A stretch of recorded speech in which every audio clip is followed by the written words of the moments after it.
profesor Jorge Eslava, que acaba de presentar un libro sumamente interesante, Jugar a las Escondidas, una invitación para escribir cuentos en la escuela, editado además por una editorial que sin duda va a ser muy sugestiva y muy atrayente en sus continuas entregas. Somos Maestros, una editorial española, pero que efectivamente quiere contribuir a entrarle a temas que son sustantivos en materia educativa. Bienvenido, Jorge Eslava, gracias por estar con nosotros. Al contrario, muy buenos días. Bueno, pues es un tema apasionante en realidad, que tiene que ver con una primera pregunta, es decir, ¿qué es lo que se necesita aprender? ¿Qué es lo que hace la escuela desde los primeros años con el niño? En realidad tiene que enseñarle operaciones fundamentales, pero partiendo de la propia experiencia.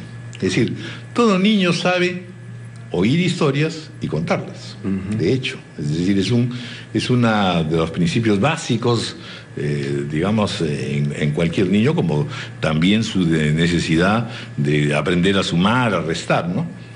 Eso es lo primero. Lo segundo es, en realidad, uno puede escribir bien, pero no tener habilidad para explicar cómo se escribe. Y eso ha sido ya una vieja costumbre y una vieja discusión en educación. Hay muchos grandes escritores que no podrían dictar una clase para decir cómo se enseña a escribir, porque tiene que ver mucho con la espontaneidad, con la singularidad.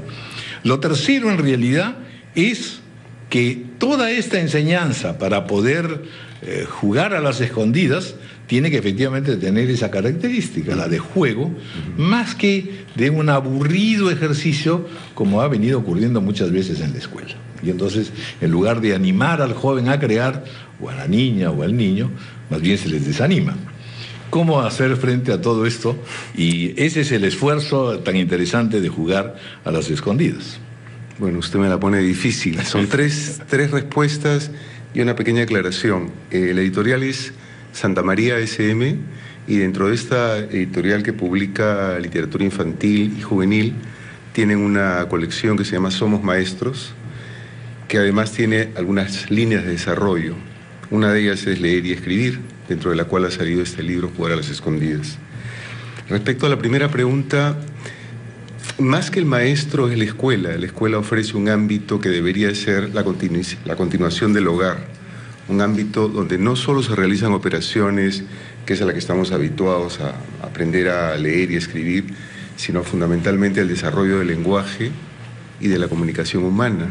Los alumnos, junto con el profesor y los adultos de la escuela, deben acostumbrarse a un tipo de convivencia que les permita un desarrollo complementario del hogar, o probablemente de lo que no se atiende en el hogar, más que realizar operaciones puntuales, ¿no?, que están dentro de la currícula escolar, que probablemente ocupan un segundo orden.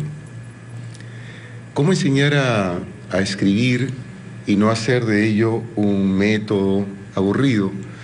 El lenguaje es uno de los grandes ausentes en la escuela, porque el lenguaje está pensado más como un instrumento para obtener una nota, para que los chicos realicen esos consabidos cuestionarios que los puede contestar casi de memoria, porque son preguntas predecibles para respuestas predecibles, o realizar exámenes.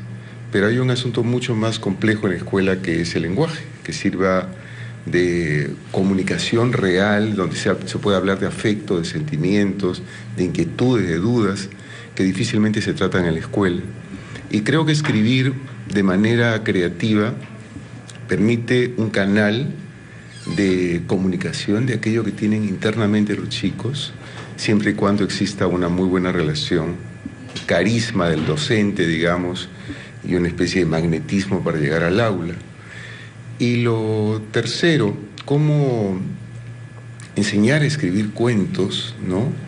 Porque incluso nuestros creadores, cuya función es escribir buenas historias, buenos relatos, buenas novelas, no necesariamente está en pensar sobre cómo se escribe. Bueno, yo he dirigido muchos talleres. Los talleres se pusieron de moda en Lima en los años 80, y debo ser uno de los pioneros que he trabajado en talleres, y a lo largo de estos años he ido elaborando un modesto método que tiene mucho de juego, esto de armar y desarmar un juguete, tiene mucho de entrañas del propio chico que está poniendo ahí la esencia, las inquietudes de su ser, pero siguiendo un orden, desmontado este juguete que es la composición general de un cuento. La idea es trabajar por piezas, que el chico aprenda a describir personajes, escenarios, que el chico aprenda a narrar situaciones y que tenga una especie de dial que le permita acelerar o desacelerar la narración, lo que vemos en el cine. A mí me gusta trabajar muy cercanamente al cine, porque lo que más consumen los chicos en la escuela, tal vez no sea buen cine, pero ven muchas películas, bajan muchas películas, consumen mucha televisión.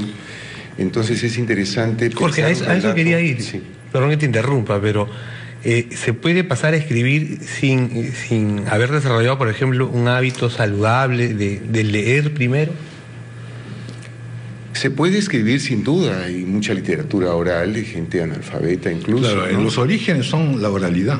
Bueno, el origen y ahí del poema y del cuento. En el caso peruano entra a tallar mucho el regionalismo y los sustratos lingüísticos quechua, aymara y selváticos, que crean en una escuela que es rígida una desconfianza preliminar, digamos, en el niño, ¿no? Ahora, se puede escribir sin leer. Lo interesante de la escritura es que permite un tipo de vivencia distinta y de pensar la vida y de evocar la vida. Eso es, la escritura de alguna manera es pasar en limpio la vida que uno está obligado a vivirla. Pero yo creo que la lectura garantizaría probablemente mejores resultados. Se puede escribir sin leer, pero leyendo el lector... Tu lenguaje se enriquece, ¿no? El vocabulario se amplía, pero sobre todo es la visión, porque eso de que el vocabulario se enriquece en realidad es también una cuestión secundaria. Lo importante es que la visión del chico se amplía con la lectura, porque una buena lectura en verdad es un diálogo con el autor, ¿no? No, y que el niño en realidad descubre que él también puede ser actor. O sea, que claro, da confianza. Hay que recordar esa serie, ustedes recordarán que se propalaba hace un montón de años, El narrador de cuentos. El narrador cuenta la historia a un perro, que es una especie de modelo o lector, pero el narrador también se inmiscuye en la historia. Hay muchos momentos en que se disuelve y termina fusionándose con la propia historia, y eso es lo que hay que provocar, tanto en la escritura como en la lectura, ser partícipe directo de la historia. El libro ya ha sido presentado. Bueno, tuve el honor de que lo presentó la ministra de Educación. ¿Ya está circulando? Tengo entendido que sí, ya está en librerías. Ya. Jugar a las escondidas, una invitación para escribir cuentos en la escuela. Un libro realmente atrayente, sobre todo porque además establece, por supuesto, muchas citas que van dando cuenta de escritores y su evolución también en este rarísimo y complejo tema que es tener la libertad de expresarse y contar cosas. Todos en realidad sabemos contar y de hecho, de plano contamos. Somos tan chismosos. Además, bueno, los periodistas peor, porque ahí ya no contamos, sino recontamos y malogramos. Están obligados a escribir. Bueno, muy bien. Felicitaciones, Jorge, y muchas gracias por esa visita.